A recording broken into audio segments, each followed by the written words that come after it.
Hoy, Inday. I'm going na. I go work na, okay? I go work na.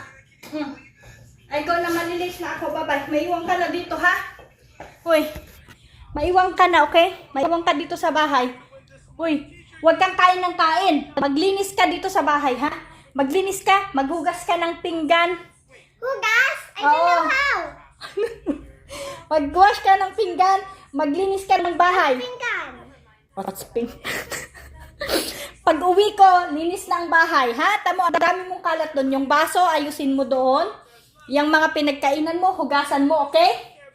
Pag uwi ko, dapat malinis na ang bahay. Naintindihan mo? Dahil lagi kang naiiwan dito sa bahay, ha? Inday, anak ni Junalyn. Bye-bye. I'll go work na, okay?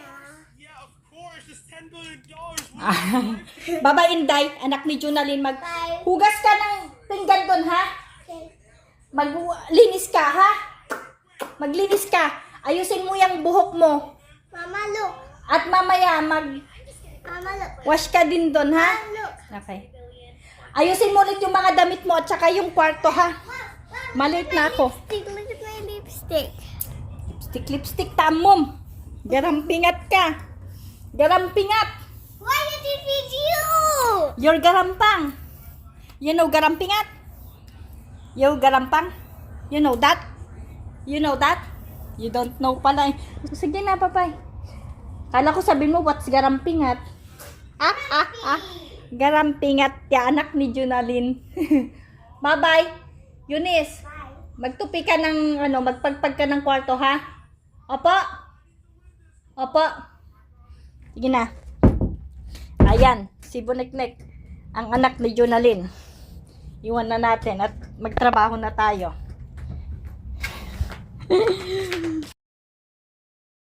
Alam mo, ganito pala dito sa Amerika. Ay, Diyos mio, alam mo, may time talaga na, yung kailangan may money, mamamanage mo yung oras mo dito. Kasi alam mo kung bakit, lalo pag may pamilya ka, may mga anak ka dito, may mga trabaho ka, dalawang trabaho mo, at may mga ginagawa ka pang iba. Alam mo, ang hirap. Kasi may time na, imbis na yung time na day off mo or ipapahinga mo, imbis na igagawa mo yun ng ibang bagay, napapahinga mo siya. At saka dito nawawala yung pagka-OC mo. OC ako sa Pilipinas. Ayoko yung bahay ng ganyan, ayoko yung bahay na ganito, ayoko yung bahay na magulo, ayoko yung bahay ko ganyan. Basta medyo may pagka-OC ako. Pero alam mo dito mawawala ang pagka-OC mo. Alam mo kung bakit? Diyos me, wala ka ng oras. Wala ka ng oras sa sarili mo. Ako nga, hindi nga ako naligo, 3 days na. Pero syempre, wash ka ng katawan mo, di ba? Yung pinang ulo mo. Kasi nga, yung oras mo, gaya niyan, sa umaga kasi meron akong Zoom meeting, training, ganyan, para dun sa pag-DDSP. Alam mo dito, kapag nag-caregiver ka, at kapag nagbabalik ka kasi sa care home, kailangan may mga ganun para may certificate ka. Tsaka para natututo ko na rin. Tapos, sa hapon may trabaho ka sa iba, may trabaho ka. Tapos hindi mo na naasikaso yung mga anak mo, sa totoo lang, kaya ako. Tapos may time na parang ako kagabi, sabi ko, ilalabas ko yung chicken kasi gusto ng mga anak ko yung chicken. Sabi ko, ilalabas ko yung chicken kasi gusto nila yun. Magpiprito ako, pero maaga naman ako bukas, ganyan. Inano ko na yung oras. Alam mo, yung oras ng aga na yun. Sabi ko, itutulog ko na. Kaya walang tagayin yung mga anak ko. At saka lang mo dito, maganda yung may mga kasama ka. Kaya kaming mga anak ko, yung asawa ko, hati-hati kami. Yung isa kaya dapat pag may pinagkainan ka, hugasan mo na. Kapag may kalat ka, ako yung naglalaba, pero wala na akong time na para sa kanila. Wala na akong time na wala na akong time na magtupi para sa kanila kasi nga wala nang oras. Ang dami kong ginagawa, ang dami kong tapos isisingit mo pa yung trabaho mo, ganyan. Tapos oh my god, sa totoo lang, yung asawa ko siyang tagaluto. Yun, siyang tagaluto, kaya share kami ng gawain. Kasi kapag walang ganun, wala na, order ka na lang order ng food. Hindi rin maganda yung order ng order. Hindi naman healthy din yung ibang mga food dito, sa totoo lang. Kasi panay fast food. Maganda pa rin yung nagluluto sa bahay, tayong mga Pinoy ganun, di ba? So, ayun. Tsaka yung anak kong isa, sila yung naguhugas, sila yung Kaya ganito pala dito sa Amerika. Kailangan ma-manage mo yung time mo, ganyan. Tapos nawawala yung pagka-OC mo talaga, sa totoo lang. Lalo pag busy ka na, may dalawa kang trabaho.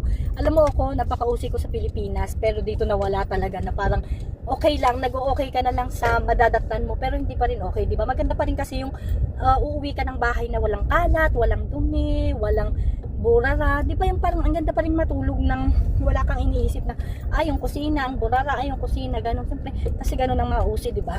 So, nawala lang ng pagkakonti, gaya nung pagtutupi ng damit. Hindi na ako nagtutupi ng damit. Nilalagay ko na nga lang minsan sa ano nila sa mga basket-basket.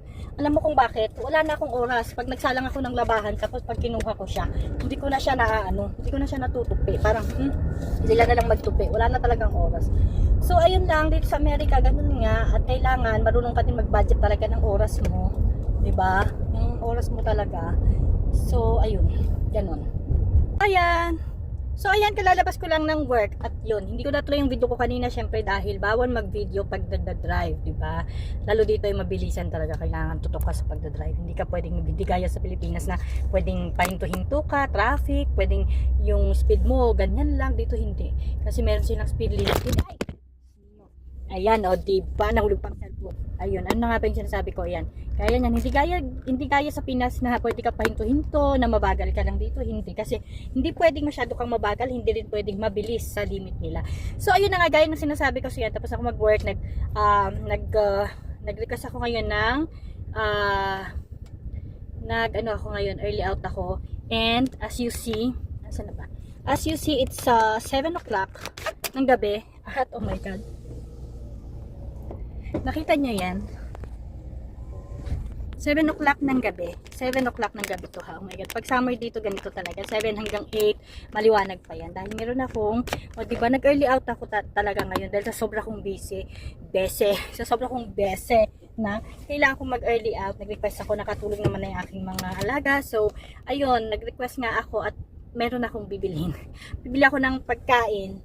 Dahil may mga gusto naman tayong lutuin, diba? Dahil nga, nagbisi-bisi tayo, hindi tayo makapagluto na para sa mga bata. Tapos bibili ako ng fishball. Ayun. Bibili ako ng fishball kasi meron ditong dito lang naman ako. Lalabas ko lang to para maisara ko yung gate. Kasi lalabas ako dito sa aming munting care home. O yan. Park. Wait lang. Here you go. Ayun na nga, gaya ng sinasabi ko kaninang umaga bago ako pumasok, diba? Yung dito sa Amerika, kailangan, maraming adjustment, sa totoo lang. Pero, alam mo, I'm thankful kasi kami, ang bilis ng adjustment namin, ang bilis naming maka-adjust, ang bilis naming maka-cope up dito. Kasi dito naman, hindi mahirap basta may sipag. Sabi yan, una-una sipag. Pangalawa, gamitin yan. Diba, kahit di ka marunong, pwede ka namang magtanong, pwede ka namang gumamit ng cellphone, mag-search kung ano yung mga dapat gawin, ganun. Tapos pangatlo, yun, i-schedule mo na kung ano yung mga time at saka mga importante mong gagawin. And pang-apat, ayun na nga. So, kailangan pa rin ng time sa family. So, ayun, di ba? At tingnan nyo, sa busy kong to, nagagawa ko pang mag-video. Kasi nga, sabi ko sa inyo, ako, hindi kailangan na ibang taong magkwento ng mga ginagawa ko. Hindi kailangan i-marites ako ni Marites na ganyan yan, ganito ang ginagawa niyan, ganun yan. Ako na nagdo-document sa inyo, ako na nagbablog ng sarili kong buhay ko anong ginagawa ko. May mas galing sa akin, 'di ba? Mas tunay 'yun. 'Yun ang mas totoo kaysa yung nagagaling sa iba. Kasi alam niyo naman, may aling marites pa rin dyan na sinisilip ang buhay ng bawat isa. At saka syempre, sabi ko nga, ito, this is our album. Mapapanood natin to balang araw pag tayo'y tumanda. Kung anong pinagagawa natin sa life natin. And ayun na nga, dahil palis na ako, and nag-take lang ako ng konting vlog. Diba, may time pa talaga ako mag-video. At syempre, alam niyo naman, naling chikadora to anywhere. Pero hindi sa ibang tao, ha? Just my life. So, ayun na. Yun lang ang aking chika for today. And bye-bye.